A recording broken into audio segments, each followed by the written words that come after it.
by the Arab Culture Club reported this to be the most frequent question immigrants and newcomers get. But what do you think about it? Do you like it? Does it bother you? Or it depends?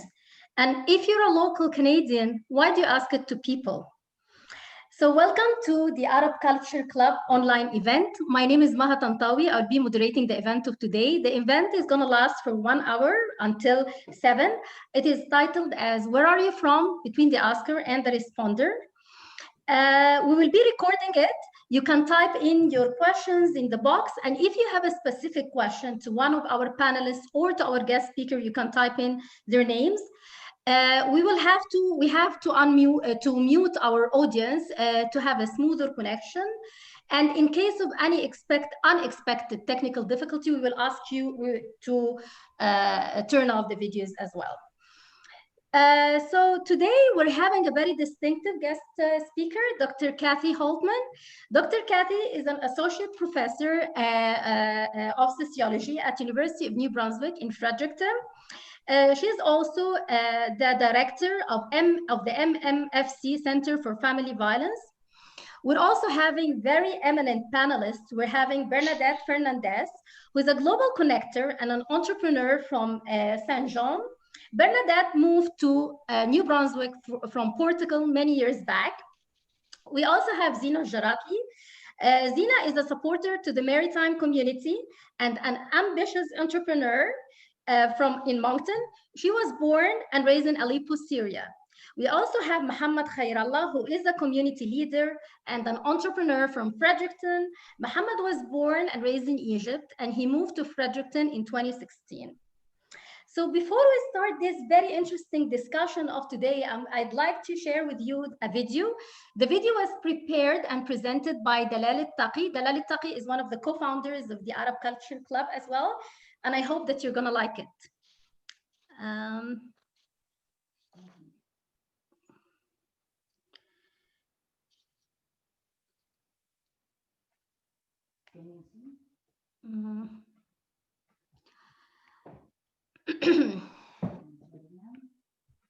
sharing it.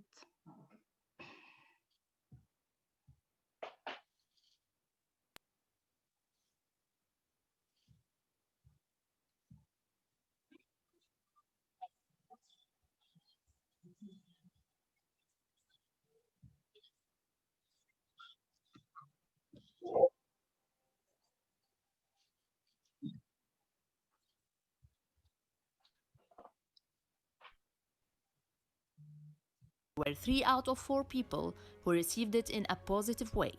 I'll have to repeat it because the sound was not clear, so I'll play it from the beginning. Where are you from? A simple question, and the answer to it may not be the case for some.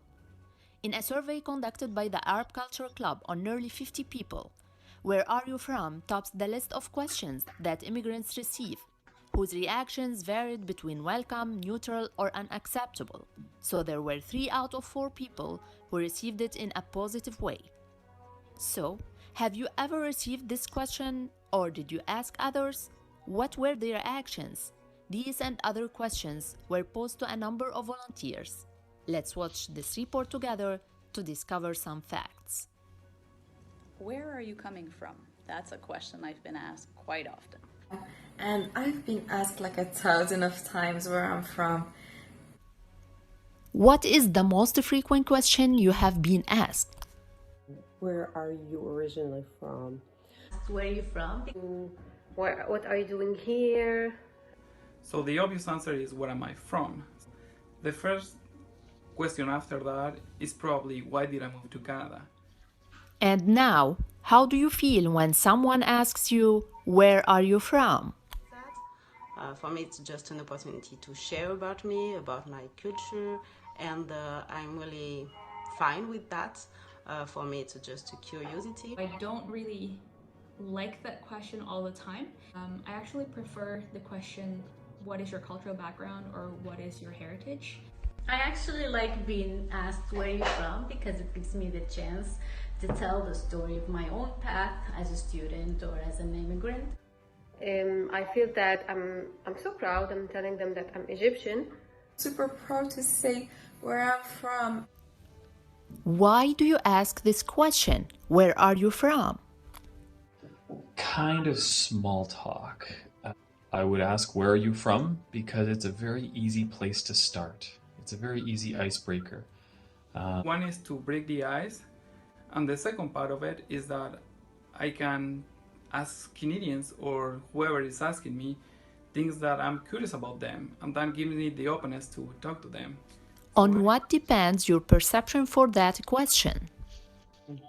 It depends how the question has been asked. Sometimes it is asked in a way that makes you feel that you're included and people appreciate diversity. Other time it depends. Sometimes it would be like, oh, where are you from? And sometimes a little bit aggressive, so it does make me feel uncomfortable, and that makes me feel excluded from the community. I would say there's no right or wrong question to that. It's more of how you ask it. So tone, body language, all that is a bigger part of just words. Because if I said, hey, where are you from? Or I said, hey, just wondering, where are you from? It's two completely different questions. The point is that sometimes the context after the question and my answer gives me an indication, or sometimes I detect a tone of racism, and if that happens, simply I ignore the person. But I would say that this is a very, very rare situation that this happens. And can your perception be negative to that question? I'm now married to a first-generation immigrant to Canada whose parents are from Malta, and she showed me that sometimes this can be taken in kind of a negative way, sort of asking, are you actually from Canada or not? So now I try to think of this question a different way and ask it in more the sense of, are you living here in Canada, or asking that sort of question instead. So I never saw this as being negative. I think it's an easy question to start a conversation and then to engage and start knowing the other person. I would say most people that do ask the question do have good intentions, just like if I was in China and somebody asked me, hey, where are you from? I wouldn't assume, oh, they're being judgmental or whatever. Like, I would just assume, they notice I'm not from here. To me, there's nothing beneath that. I don't believe that at large there is a deeper sentiment of, you're not from here, what are you doing here? Or any other sort of malicious intent. I think it's a show of interest in engaging with the person and wanting to know a bit about their backstory without having that creativity to come up with a clever question. Positive or negative, at the end, the simple question may be the bridge between you and the rest of the community. Let's take it positively and enjoy. I enjoy meeting those people who have chosen Canada to immigrate to and learning about their culture, their beliefs, the country in which they've immigrated from, and listening to their stories. To those who have made New Brunswick their home, welcome. I hope you continue to find happiness here and enjoy.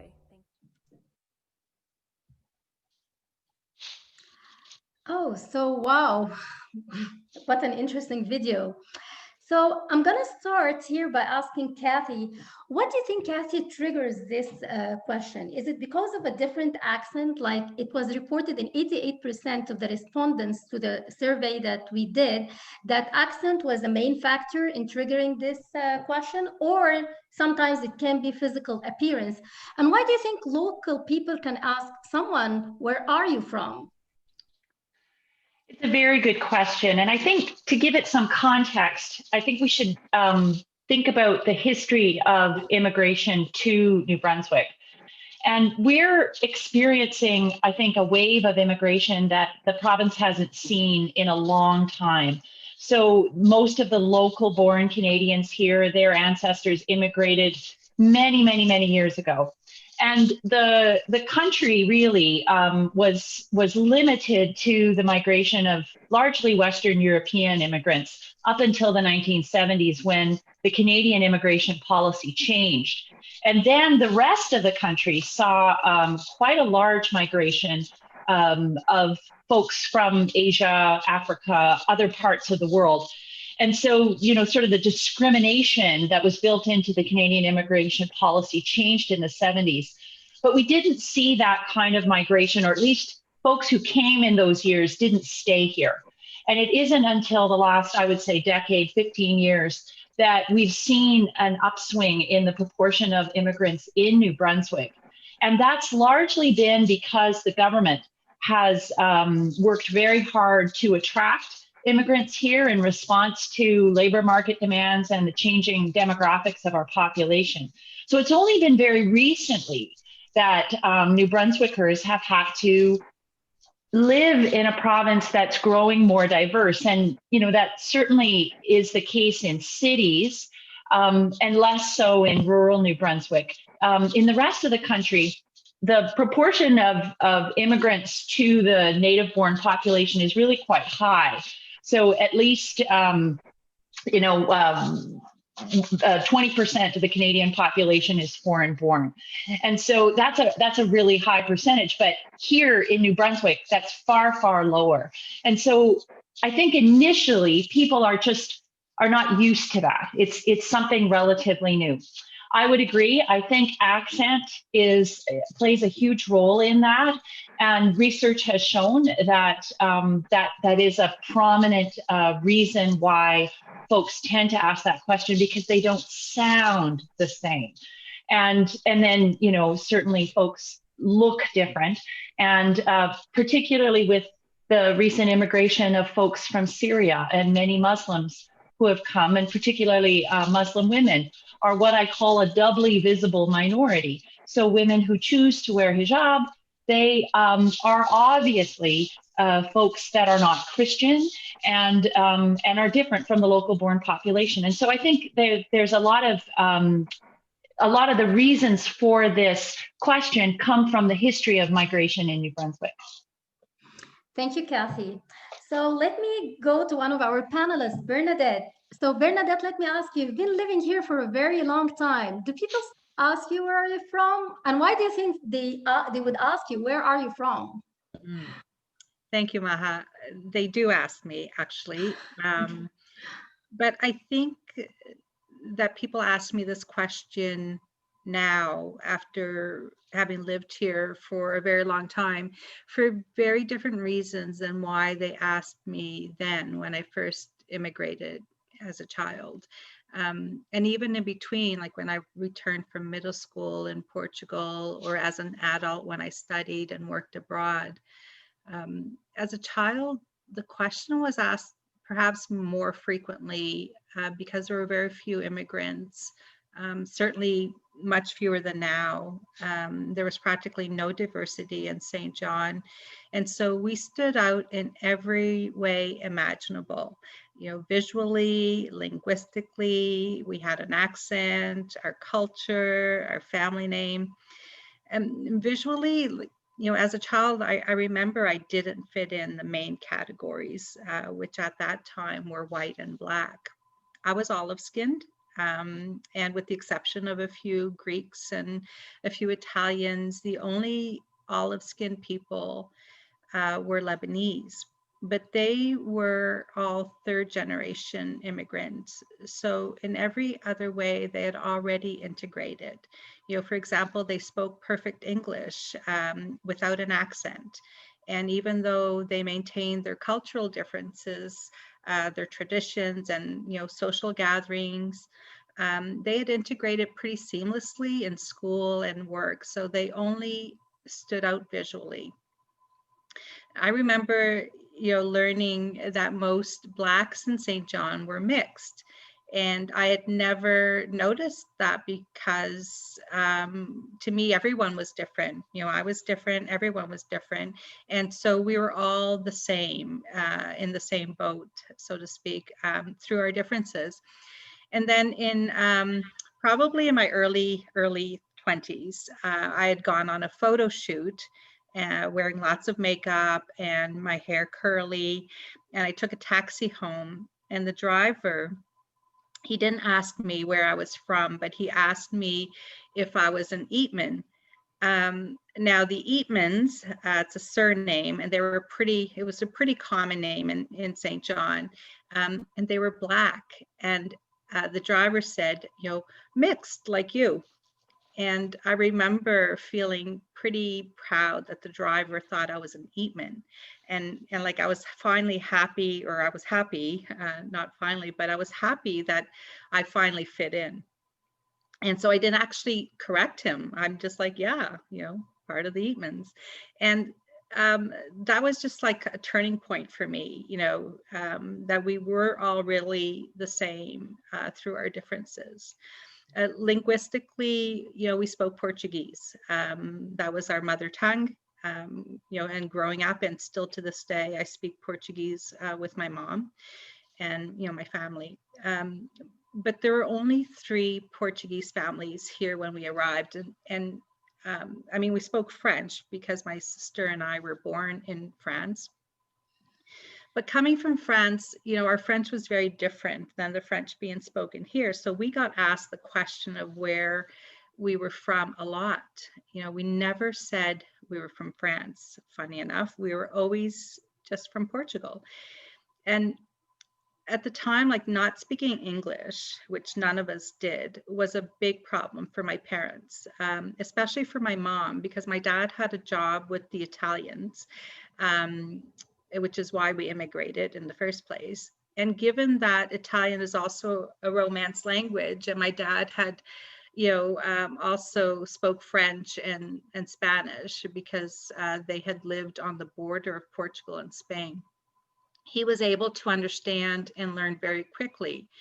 But my mom stayed at home, with us, and she really struggled. At the time that we immigrated, there was, bilingualism war going on between French and English. So many shops weren't allowed to serve us in French. And I remember, the panic that my mom felt not being able to communicate. And people would ask her all the time. And so she would take us with her, because as children, we were like sponges and we learned very quickly.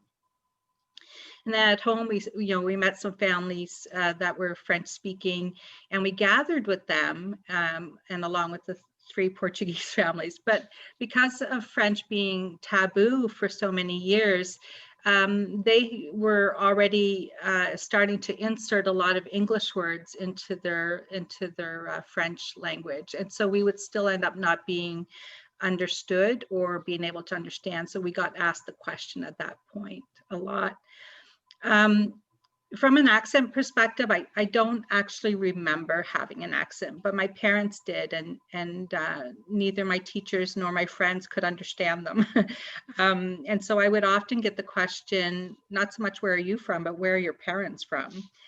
And when I came back from Portugal, even though by the time I left for Portugal to go to school, I spoke English fluently, I had a bit of an accent. And so to the kids that I came in contact with, I was once again the new kid, like from away. And they would ask me where I was from, partly because of my new accent, and partly because of, the same, like the skin tone. My father always taught me to be proud of where I came from. So I would always say I'm Portuguese, which I quite quickly learned to say that I was from Portugal instead, because at that age, in my teens, Portuguese, the word, brought on derogatory names, such as pork and cheese, which now I can look back and laugh about that, but at the time was traumatic for a teenager. And so I hated the question, and I grew up from that point really hating the question, where are you from, and trying to, blend in like with the Eatmans, or blend in some other category that was more, accepted. I hated being different. I started feeling very excluded. But then when my accent, all but disappeared, and visually I blended in, because the diversity and immigration, to Kathy's point, started growing exponentially. But I found I was still asked the question, because culturally we had never integrated. We still spoke Portuguese at home. We still cooked Portuguese food. We gathered with Portuguese families, which by then had substantially increased from the shipbuilding industry. And we even had like a Portuguese folklore dance group. So by then I had started, feeling more comfortable, inviting my friends from the neighborhood and from school to my house. They didn't care that I was different. They loved my mom's cooking and my father's jokes, even though they didn't understand them. And they even, called my mom Mang and my dad Bai, just like I did. So we started becoming more of a community and integrated. And in hindsight, I look back on that time and I really believe that when I went through, or what I went through in relation to where I'm actually from, helped ground me. And it instilled a certain conviction in me that I would never allow those words to make me feel excluded or less than, and that I would actually embrace my differences. And one of the differences, less of a difference now, is that I kept, my surname when I married. And although I gave my children their father's surname, I gave them my surname as a middle name. So they would always remember where they're from. And fast forward to now, I actually long for someone to ask me where I'm from. And it's like, I can't wait for the question. And sometimes I even volunteer the information before anyone asks me. I love where I came from and how I got here. I don't mean mode of transportation, but my life journey, and that I'm so fortunate to be able to maintain two homes, like where I'm from and where I am. Yeah. Awesome, Bernadette. Thank you. Awesome. Thank you, Kathy and Bernadette. That was really very amazing. Kathy, I would go one more time to you. So I'm going to ask you, based on your experience and research in dealing with immigrants and newcomers, how do people get this question? Like when somebody asks you, where are you from? And let me share with you some of the interest quotes from our respondent to the survey. Like someone said, I hate it when people assume I'm not from here and keep asking me where I'm from, even after I answer I'm from here. And I don't mind when people ask me where I'm from. I realize I look and sound different, and I'm proud of that. So Kathy, can you give us more perspectives why or how people perceive this question when they're asked, where are you from? Yes, I think it depends a lot on context. And so I'm somebody who asks that question because I'm a researcher and I'm interested in where folks are from because my research looks at the intersection between gender, ethnicity, and social class. And that really has a lot to do with context. And so when I'm trying to understand someone's experiences of migration and settlement here in New Brunswick, I need to know sort of what's the context from which they're coming compared to the context that they're living in now. And so I ask that question, and I'm always really grateful that people participate in my research and tell me where they're from with candor. Now, I don't ask them about other people asking them where they're from, but I know that initially when I first start to interview or get to know someone, it takes a while to develop a sense of trust. And I think initially folks want to make a very good impression, right? And so often I do ask them, what have your experiences been since you've come here? Have you experienced any challenges?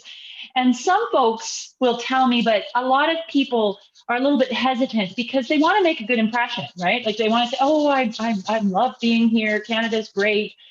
And maybe they associate me with somebody who has authority, although I have no authority. I'm just a researcher. But I know that there's this desire to make a good first impression. And it's often as I get to know people that they will start to tell me some of the more difficult experiences that they've had. And I know for sure that with my students, because I teach courses, all of my courses have some element of diversity in them, whether that's religious diversity or ethnic diversity. And often students will be quite candid in their experiences. And many of them are negative. And that's why I continue to do the kind of work I do, because I'm very interested in social support, social cohesion, and what are experiences of people who bring diverse backgrounds, religions, practices, eat diverse kinds of food. I think that only makes our community, our province more interesting, adds to the strengths that we already have. And so I'm very interested in how we can amplify folks' strengths, make people feel good about the differences that they bring. And so I think it's very important that people share their negative experiences with us, because it makes us more sensitive to how very, very difficult it is to become a New Brunswicker in a very different place from where you've come from. Thank you, Kathy. So I'm gonna go to Zina now, and I'm gonna ask her, Zina, how do you personally perceive, where are you from? I find it as an icebreaker. I find it like friendly question in general. It's always been a conversation starter, and it's a good one because it's you get to speak about your background, where are you from, and then you get to ask people also another questions. So it's an open-end sort of question and answer that leads to a good conversation. So for me, it's kind of like a good question to start with. Sometimes there are a few concerns to it, to the like pre-assumptions and stereotyping. Sometimes I'm worried about that, but there's always then the second question, like when you say where you are from, like for me, I say I'm from Syria. The next question would be like Katie mentioned, like, where did you learn English? They wouldn't expect that I've learned English at home, or would ask me about my religion and choices, and they wouldn't think that I might have the choice. So those sorts of things are what goes in my mind in general, but the question is good because I get the chance to answer and make everything more clear. Okay, thank you, Zina. So one more time, I'll go to you, Kathy. So Kathy, from your own perspective, how do you think people can take this question in a positive way? Because if I draw on what you have said, what Bernadette and Zina have said, it could be taken in a positive way, but maybe at a later point of time or by a certain point. So how can people take it in a positive way? Because we want people who come here, newcomers and immigrants, to better integrate into the community, and we need to kind of narrow or close the gap between where people have come from and where they're currently living. So how can they take it in a positive way? I think we all have the opportunity when we're in conversation with people to give others the benefit of the doubt. And so when someone asks that question, it's an opportunity for us to start to get to know each other a little bit better. And as I said before, I think difference is really important. I think it makes us richer as a society.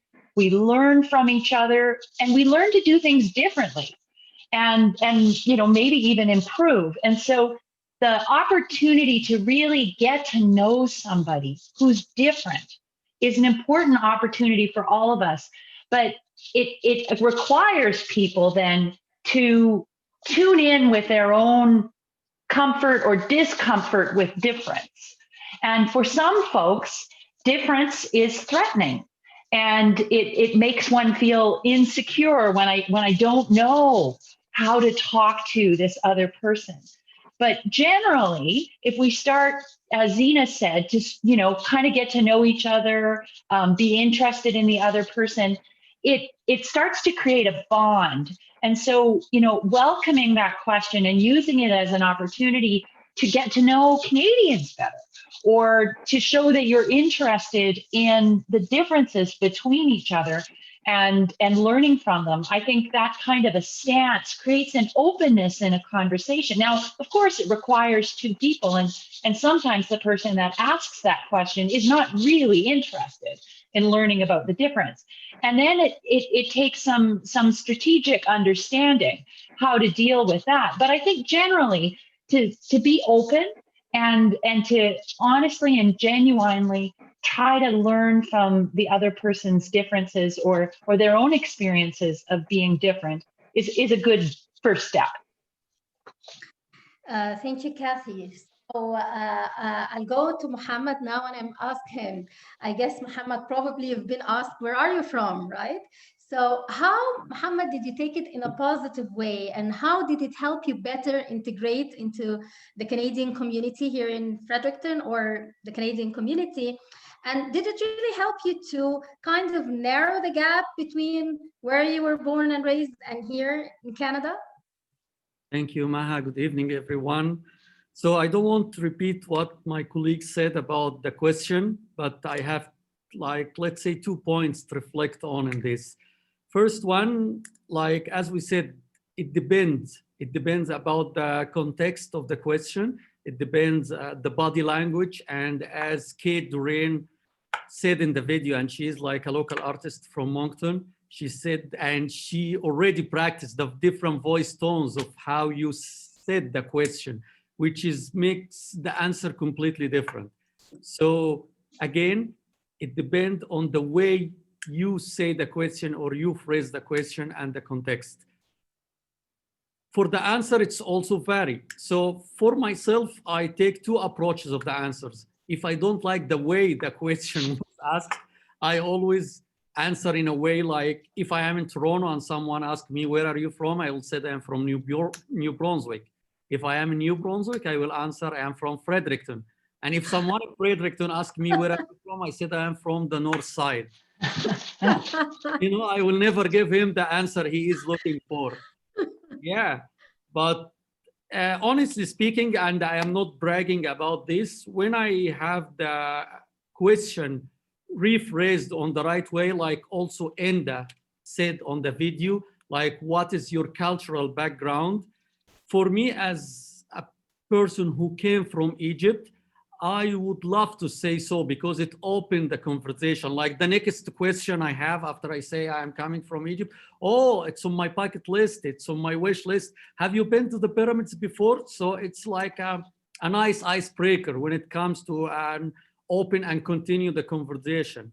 Especially like, you know, a lot of people, yes, asking this question with a good intention, just to break the ice and open and enrich the conversation. Yeah. So that the question itself, we cannot like put it in like it's a good question or it is a or bad one.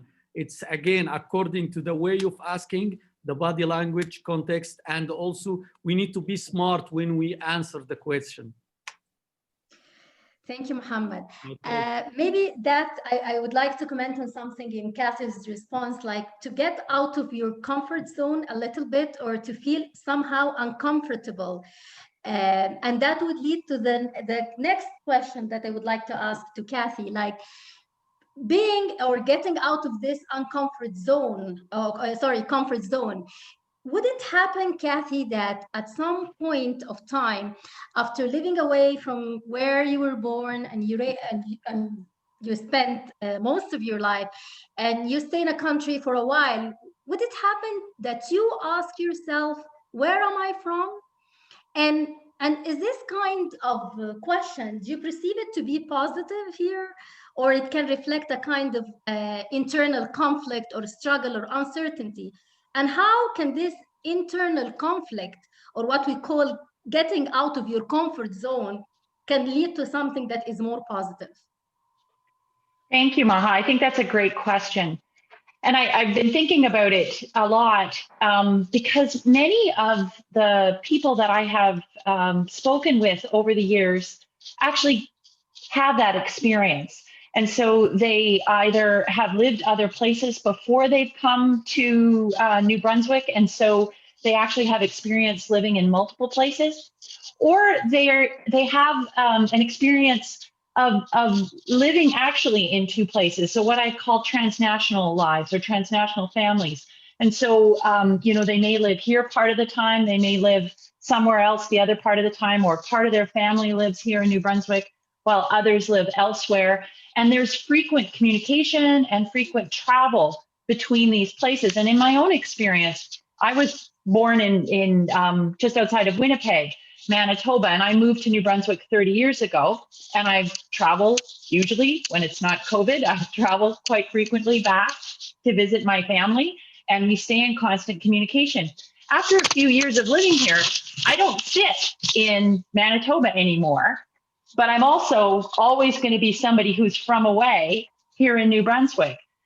And there is, I think, as you said, I don't know if it's a conflict. Perhaps at the beginning it's uncomfortable, but I know that I can live in both of those contexts, and I can live elsewhere. And that's a remarkable strength. I think it builds resiliency. I think it makes us open to a variety of different experiences. And so I think, yeah, there's real advantages to living in sort of this transnational space. And one of the things that it really offers the opportunity for is education and employment and entrepreneurship. I think we're seeing new businesses like Mohamed's. I think we see new opportunities developing here in terms of the job market. I think folks bring a wide variety of skills, speak multiple languages, are very comfortable with this mode of communication, this technological communication, which now has become the norm during COVID. This has been the experience of people who have been coming here, as I said, over the past decade that we can learn from and that have benefited our society. So this transnational or living in multiple spaces or coming from several places is an important aspect of people's modern identities. Yeah, I echo you, Kathy, because I personally, at a point of time, I asked myself, where am I from?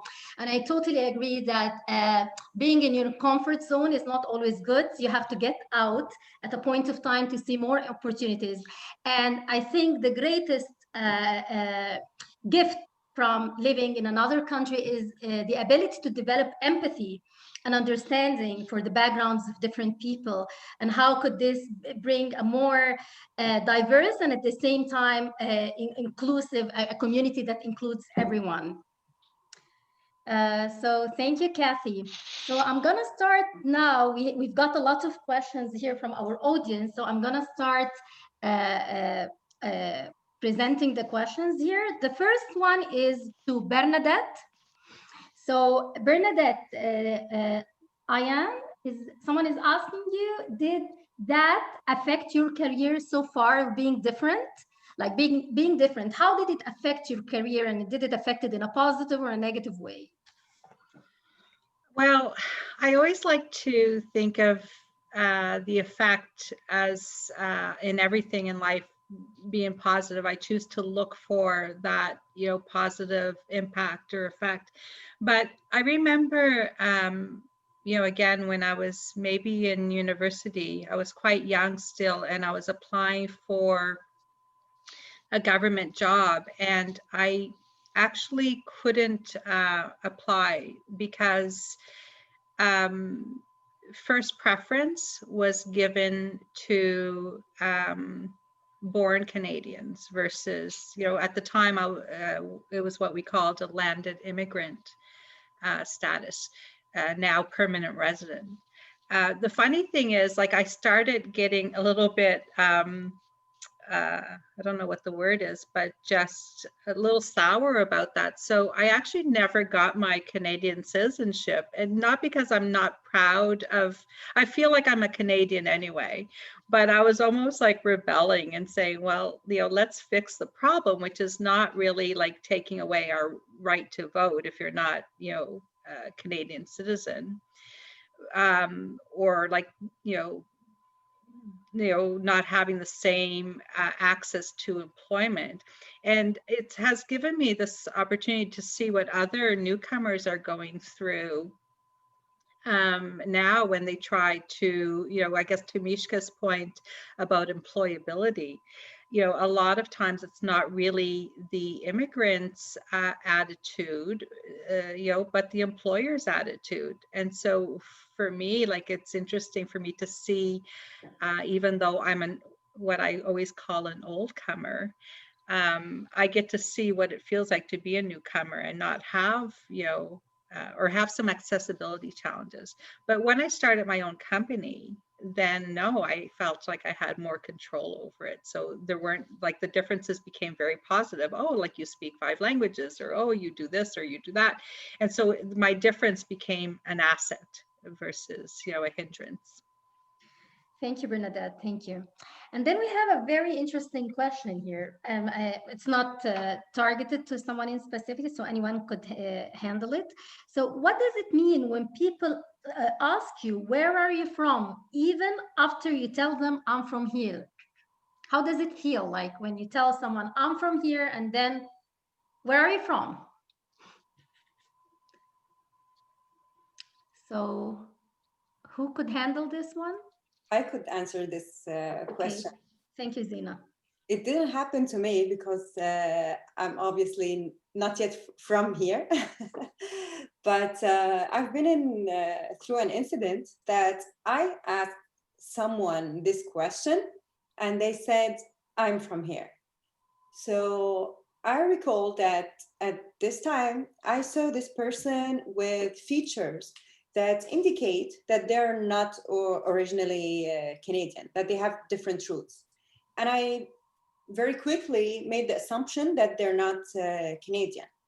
So the case was that this person is a 2nd or a 3rd generation Canadian. So they identify themselves as Canadian. This is their home, and their parents or the people who came here, their grandparents made huge sacrifices for them to be here, to have their new home of choice, not a home that they were born in without even having a say about it. We all love our home countries, we're proud of it, but we don't have a say about that. We were born there. But their parents made a huge sacrifice for them to come here. And then I come and I ask this person, where are you from? So I take away this privilege, this something that they worked really hard for. They're now Canadian. Everything about them is Canadian rather than some physical features. So from that day onward, I stopped actually asking this question and started phrasing it some another way. Thank you, Zina, that you're taking the Oscar perspective here. Thank you. This one is for Kathy. Kathy, you've stated that you moved from Saskatoon here to New Brunswick, right? So did anyone ever ask you, Kathy, where are you from when you moved here to New Brunswick? I lived in rural New Brunswick for 20 of the 30 years that I'm here. And when I moved to a rural area, obviously I wasn't from there. And so, yeah, I was asked, where are you from? And I think it's a result of the fact that in small communities, everybody knows everybody else. And so clearly I wasn't from there. And I learned that I would never be from there because I lived in a community where there were families that had lived there for generations and generations and generations. But that's not that different from where I came from. So my family, my parents, my grandparents immigrated, and both sides were German, and they came around between the First and the Second World War, and then my mother's family came after the Second World War. And we were the only German family in the rural community where we lived. And so we were clearly different, and we were a despised minority. Germans were not popular. And in fact, my grandfather was interned as a prisoner of war during the Second World War. And so I know what it's like growing up as an outsider that is not accepted into the community. And so when people ask me that, it kind of felt, familiar, because I'd grown up in a rural community where, difference is really obvious. Now, I would say over time that obviously my family, my brothers continue to live in that community.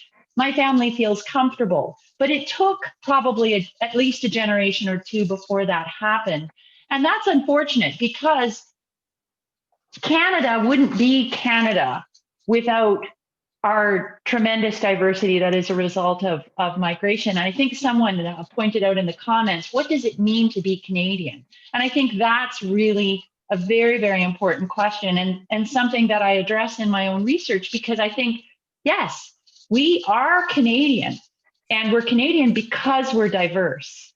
And what does it mean to be Canadian? It means to be multicultural, to have a lot of variety and diversity, and to accept that and celebrate that. And I think we have a long way to go in Canada, not just interpersonally, but structurally as well. I think there are a lot of policies in our immigration sector that need to be relooked at, because it's becoming more and more difficult for folks to become Canadian, and I think that's unacceptable. Thank you, Kathy. We have here another question here. It's not to someone in specific, but I guess it's from an international student asking how can they react, for example, if they're looking to rent an apartment or something, to the landlord when the landlord is asking them, where are you from? Particularly if there are some stereotypes linked to some backgrounds and countries. So how can they react? Who would like to take this? Can you unmute Mohamed? I guess Mohamed, but he's mute. Yeah, Mohamed, we will unmute you. Yeah.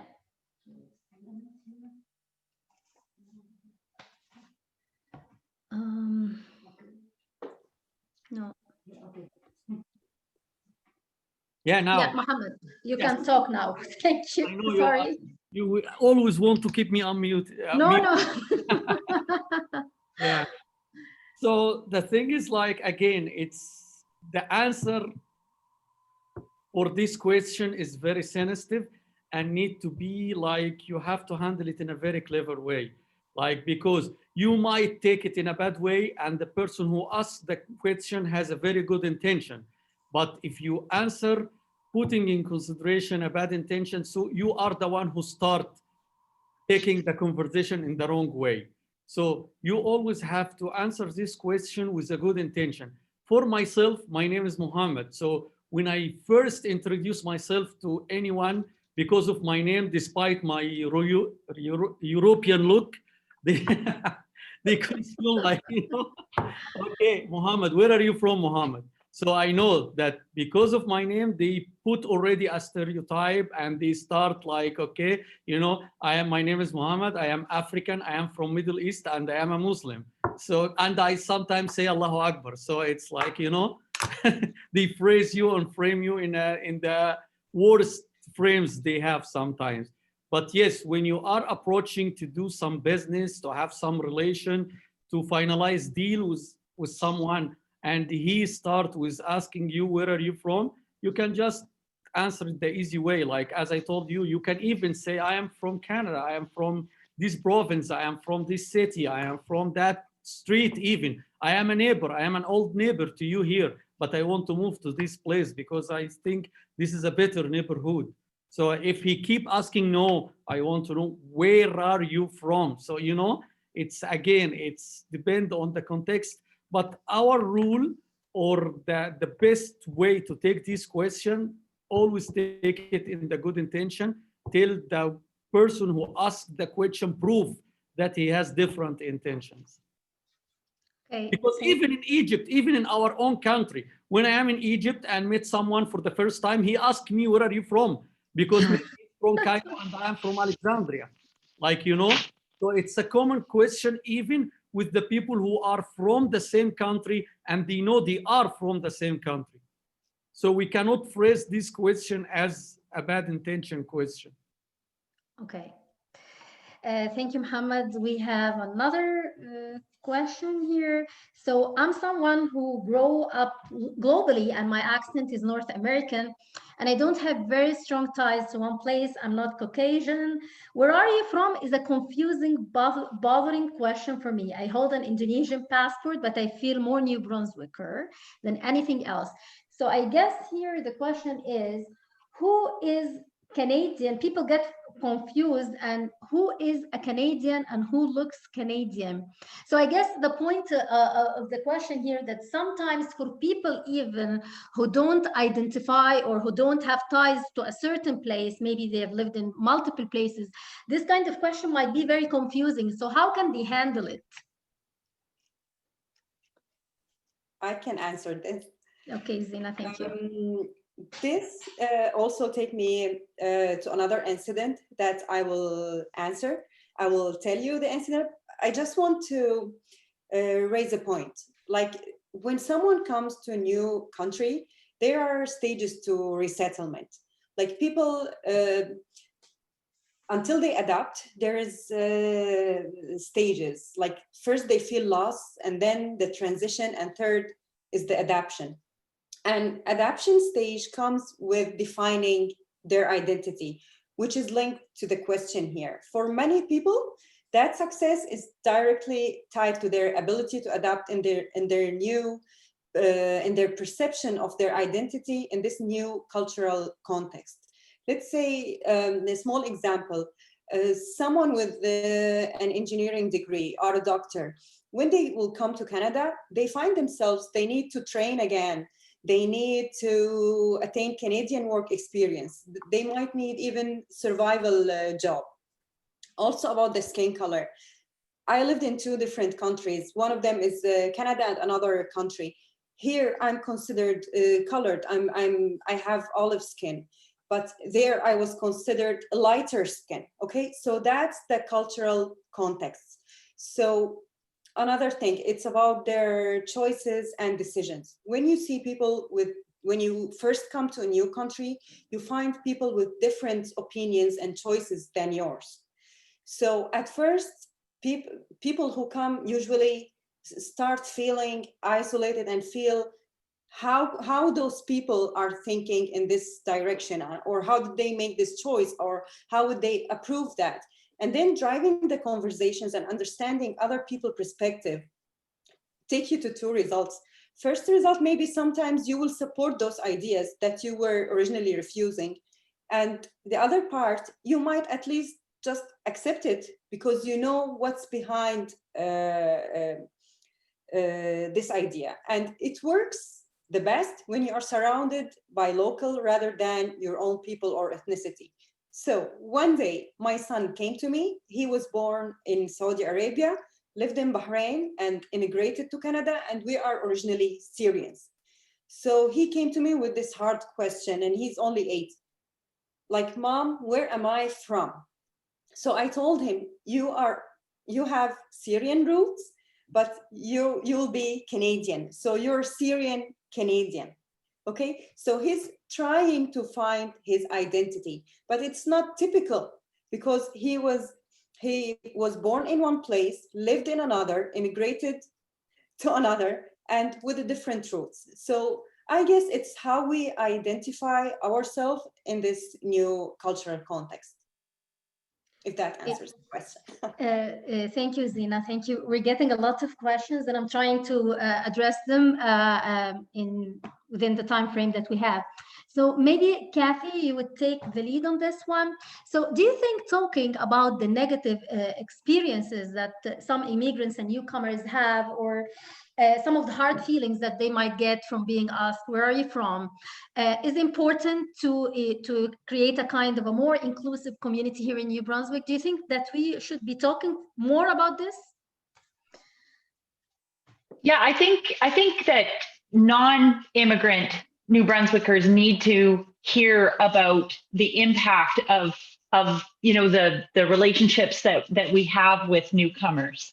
And I do a lot of research with immigrants, but sometimes I think I should do research with employers, because I want to understand why is there this reaction, especially from people who feel like they've been here forever, that difference is not necessarily a good thing.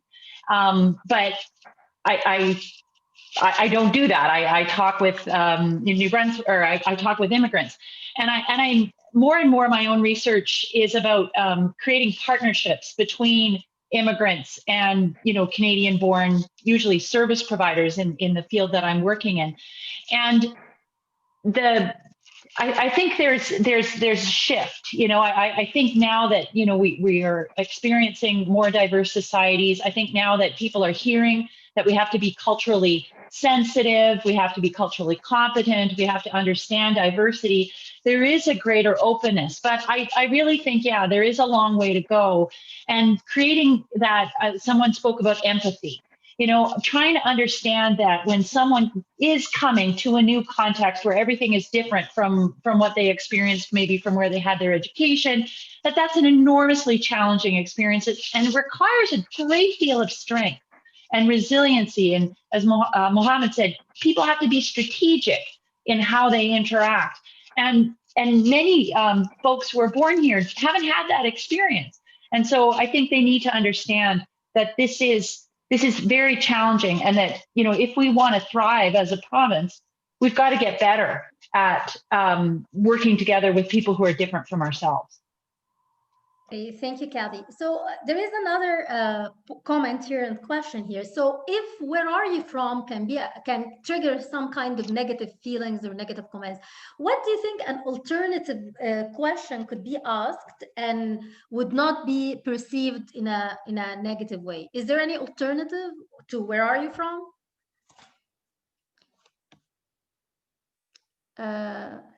Someone would like to take the lead on that? Yeah, I can take that. I often, because of my own experience, and to Inda's point, it's such a tough question to answer, even back in my day, because we could be perceived, like I was born in France. My father lived in France for 9 years. I've never thought of myself, I speak French, I've never thought of myself as being from France. And so the question is a very challenging one. And then Mohamed had a good point too, like you don't want to get, you know, boxed in. And so I just say, you know, I want to know about you, like tell me about you, your, you know. They can choose to answer however they want. Like I always say, well, it's complicated. I was born in France. My parents are both Portuguese from the same little village. You know, I tell that story, but you know, it's my choice as to how I answer it. And so that's what I just say. Like it's an open question. Like, tell me about yourself, you know? And then people can just choose to say, like, if Mohamed wants to just focus on being from the north part of Fredericton, well, so be it. That's his prerogative. Thank you, Bernadette. I'm going to read a very quick comment very quickly, I think from Cindy. So as one of the minority on this call, born and raised in Moncton, ancestors from England, Wales, marrying into a French family, I have an admiration for all of you who've chosen to come and live here in New Brunswick. So please don't take "where are you from" as a negative. Many New Brunswickers have never traveled beyond our own country continent. So, I mean, it's a point that we don't take this question in a negative way. So it's an invitation for an open conversation and not to take it in a negative way. So we have 1 more minute, and we have to end this very interesting conversation. First of all, I'd like to thank all our audience for attending. I'd like to thank our guest speaker, Dr. Kathy, and panelists Zina, Mohamed, and Bernadette. And please, we're gonna be holding on more events, so stay tuned and follow us on Instagram and Facebook. You can also sign up for the club on our Facebook page. And I'd like also to thank all our team members who have been beyond all this great work. Reem Fayyad, Dalal Taqi, Maha Zitan, Mahmoud Abdel Salam, Khalid Badr Zaman. I would also like to thank Alaa Fayyad Photography for the photography and the promotion work. And stay tuned for more events, and hopefully to see you soon. Thank you. Thank you, Maha. Thank you. Thank you. Bye. Thank you for all the work. This was great. Thank you.